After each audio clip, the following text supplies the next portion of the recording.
почитувани, доколку се прашувавте дали средношколец може да стане милионер и тоа да не биде преку некоја наградна игра или преку квиз, а тоа да биде и да се случи во Македонија, одговорот е да.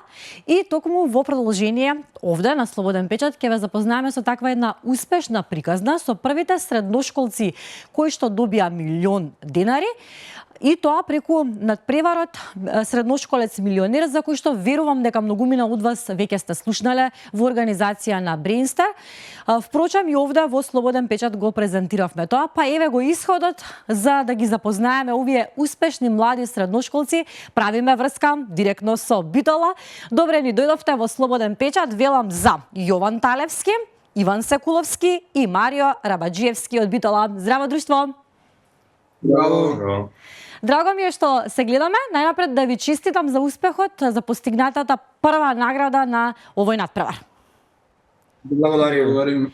Сега, големо беше учеството, многу имаше пријавени. Силна конкуренција можам да заклучам од она што го следев. Па какво е чувството да се биде победник и да се освои оваа титула? Ние работевме напорно, структуриравме идејата. Се боревме низ сите кругови паралелно со еднаква сила и стигнавме до финалето. Не можам да кажам дека беше лесно, имаше многу креативни идеи кои што представуваа конкуренција.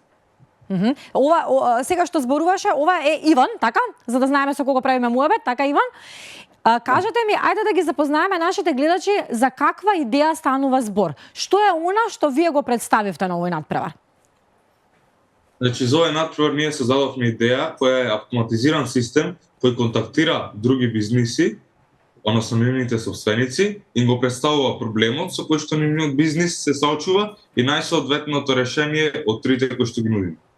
Сега зборував со Јован, така? Тоа беше Јован. Одлично. Ајде подетално, што нуди вашата идеја? Попластично да им објасниме на нашите гледачи. Епа вака, едното решение е телефонски агент кој го заменува рецепционерот. Нашиот телефонски агент може да разговара со 5-10 муштери истовремено. Исто така може да работи 24/7 во недела, значи не престанува. Например, рецепционерот има работно време и само во тоа може време да одговара на повици, да прави резервации. Другото решение е чатбот на страната, тоа се појавува како балонче и таму може да се направи, се постави прашање, се направи резервација. И е веб страна, ние правиме нова веб страна или поправаме веќе постоечка веб страна. Тие се трите решенија кои што ги нудиме. Вашата идеја низ пример во туризмот ја пренесовте, но дали значи дека може да се имплементира и во други сфери од општеството? Апсолутно значи нашата идеја може да се прилагоди на било која област, на било кој бизнис. Дали веќе можеби некаде во меѓувреме ја имплементиравте? Практично зборувам. Дали некој можеби ја проба вашата идеја?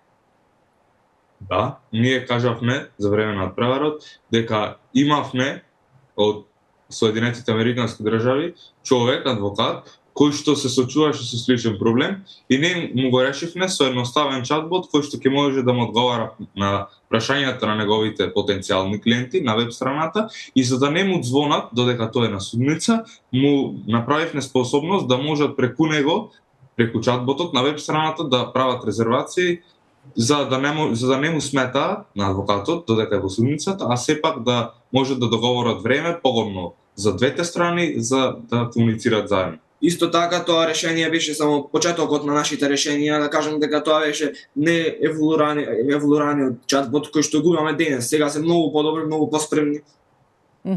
Добро, а сега малце ме збуливте.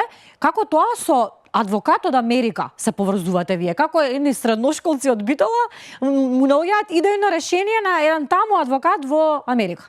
Па, тоа се проблемите кои што ги решаваме. Кога ние имаме решение за одреден проблем, одма можеме да видиме кај има таков недостаток и така самите се поврзуваме. Како што водата наоѓа кај треба да оди, како што таа тече, така и проблемите течат кон нас, кон нашите решенија. Значи ние контактиравме, таа метода се вика cold outreach, контактираме бизниси кои што гледаме какви проблеми имаат и како нашето решение ќе му спаси нив пари и време. Одлично. може ли сега малце да се запознаеме и со вас? Вие сте сите средношколци од Битола, дали учите заедно, која година сте и како се поврзавте меѓусебно?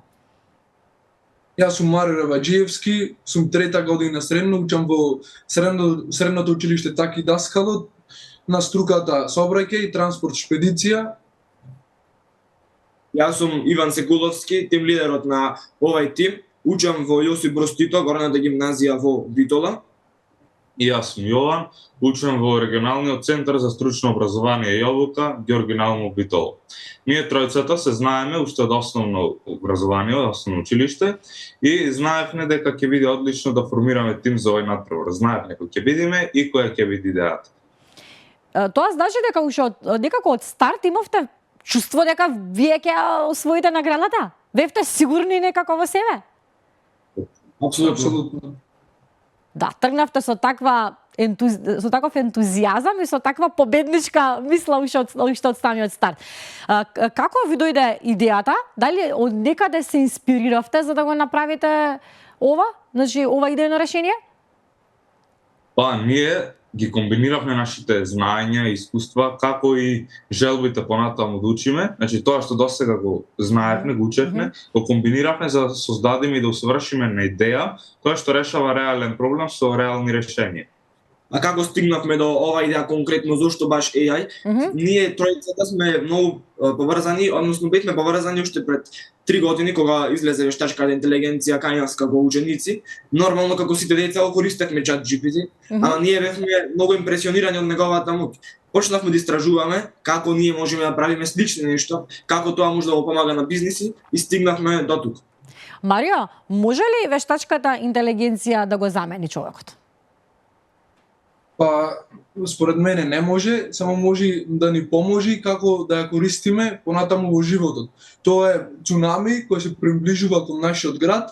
Ние даваме даски за сурфање на луѓето и сега луѓето одлучуваат дали ќе ги искористат нашите даски или другите даски кои што му ги дават другите алатки, AI алатки, или ќе се удават во цунамито. Тоа е како, например, порано што се развиле компјутерите. Сите се плашат компјутерите дека ќе замени луѓето, па се покажаја компјутерите како корисна алатка. Така е денес со AI. Значи не треба да се плашиме од вештачката интелигенција. Напротив, треба да ја искористиме максимално. Ова што го спомена пред малку Марио беше дел од вашиот спич кој што го имавте токму во рамките на надпреварот. Ајде сега малку да позборуваме за надпреварувањето. Како течеше надпреварувањето? Кој ви беше можеби најпредизвикувачкиот момент? Кој дел ви беше најтежок? Како се подготвувавте?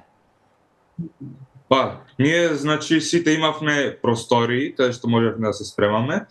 Најтежок дел, па да речем, скоро и немаше, ние имавме постојана поддршка од тамошните ментори кои ни помагаа да усовршуваме идејата.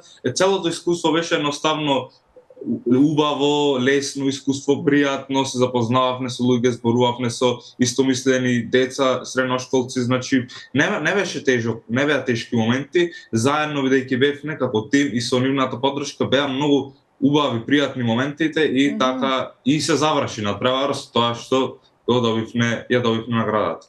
Тоа беше така, бидејќи ние многу работевме за оваа идеја и ојдовме ние спремни таму. И таму требаше само да си ги повториме работите, да се смириме, тремата да ја тргнеме на страна и да покажеме тоа што го знаеме.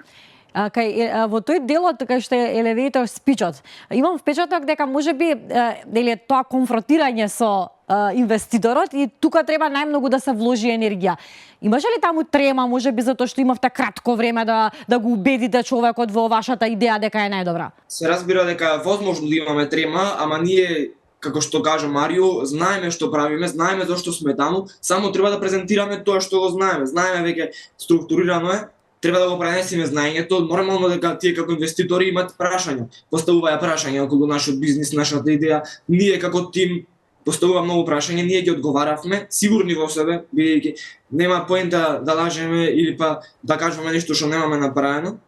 Одговоривме на тие прашања храбро, без трема и се разбира дека се покажа резултат. Зошто сте и би? Тоа доаѓа од нашите две мота. Првото, be creative, да бидеме креативни, второто, stay automated, да останеме автоматизирани. Тие две мота првите, почетните делови од тие мота ги структуриравме на начин убаво да звучат и да го представуваат нашиот тим. Што значи систем 4? Систем 4 представува збирот од 4 системи кои што ние ги правиме. Првото, самиот систем за контактирање на бизнеси, тоест го викаме систем Прим. Потоа имаме телефонскиот агент како втор систем, третиот систем се чатботовите, асистентите за веб страна и четвртите системи се самите веб страни. Од сите тие 4 работи ние ги правиме, затоа се вика систем 4. И сите овие работи кои што ги наброја, ги правите само вие тројца? Да. Каде вие лично сакате да се имплементираат вашите идеи, вашите дали сакате во Македонија, дали го замислувате тоа во Македонија или надвор од нашите граници? Кој сакате да ги користи вашите алатки? Тоа ми е прашањето. Доколку ме прашавте пред неколку месеци, ќе речевме дека нема AI алатки кои зборуваат течно македонски кои можат да се применат во Македонија и за жал мора да бараме луѓе од странските земји. Но сега, во текот на надпреварот, бидејќи толку брзо се развива вештачката интелигенција, алатките добија способност да зборуваат подобар македонски јазик и сега ние видовме прилика кај што веќе не представува граница ниту јазикот, ниту географијата, значи ние чекаме, ние настојуваме сегде нашите системи да се применат, кај што можеме да решиме проблеми. Имате $1.000.000 во рацата и велите во една прилика дека нема да ги искористите за да си купите велосипед или нешто слично, туку ќе ги искористите како? Ние, значи, сега, бидејќи беше надпревар пред релативно брзо време, сакаме прво да се стабилизираме, да помине некое време, бидејќи кога заврши надпреварот, нормално, како и сите други кои ќе добијат прво место, бевме премногу еуфорични, ентузијастични и сега не дека не сме. Но целта наша е прво да се стабилизираме, да помине некое време, да се префрлиме на тоа повторно, на тоа логичко размислување, да се смириме, да се суредиме и потоа можеме да ги започнеме да мислиме што ќе правиме, а за сега, значи, само бараме малце да се стиши ситуацијата. Односно да поминат емоциите, бидејќи кога разговараме за бизнес нема емоција. Има емоција само доколку разговараме со клиентите. Сега треба малце да се исклучи емоцијата, да се уклучи логиката, така да треба време за нас. Тоа значи дека што вклучувате, сакате да вклучите логика, тоа значи дека ќе ги инвестирате во што? Имате идеја да ги инвестирате нешто да си купите за себе или можеби да ја збогатите вашата идеја или пак да смислите нешто ново? Се разбира дека не размислуваме плитко да купиме нешто за себе си, бидејќи ваква прилика ретко се добива. Ние ќе нашите средства кои ги добивме за овој надпревар ќе ги потребиме за реализирање и за усовршување на идејата, но како што реков треба да помине некое време, па потоа да размислиме точно како ќе бидат поделени тие финансии, на кои алатки, како ќе ги купуваме, на кој начин, во која временска рамка. Затоа ни треба малце временски простор, за да можеме логички да смислиме прво како би било најпаметно да ги потрошиме, на кој начин, за колку време, во кои алатки да инвестираме и да видиме можеби ќе има нови алатки до тогаш, бидејќи толку брзо се развива вештачката интелигенција, до тогаш можеби ќе има нови помоќни алатки по кои што ќе вреди да се инвестираат. Сакате да ги смирите страстите за мудро да ги конкретизирате овие средства колку што можам да разберам, бидејќи сте многу паметни млади момци колку што можам да заклучам, а имате ли замисла што би биле во иднина, каде би се профилирале? Вие сте средношколци, но претпоставувам веќе имате некакви размислувања што би сакале да работите во која сфера од животот. Тоа изгледа ќе го открија времето. Добро. Иван? Јас можам како тим да се замислам, пак ќе кажам ќе открие времето, никогаш не можеме да знаеме што е след. Се сложува. Значи тоа голема е веројатноста можеби заедно дека ќе работите ништо чудно и тоа да се случи. Одлично. Одлично друштво, ви благодарам. Благодарам што ја прифативте поканата да бидете дел од Слободен печат. Се надевам дека убаво си поминавте во нашето друштво. Благодарам што не поканивте. Да, благодарам што се дружевме. Ете, почитувани, погледнавте еден интересен разговор со млади талентирани средношколци, едни идејни умови. Веруваме дека нивниот избор не ни кажа што ќе биде во иднина, но веруваме дека нивниот избор ќе биде да останат во Македонија.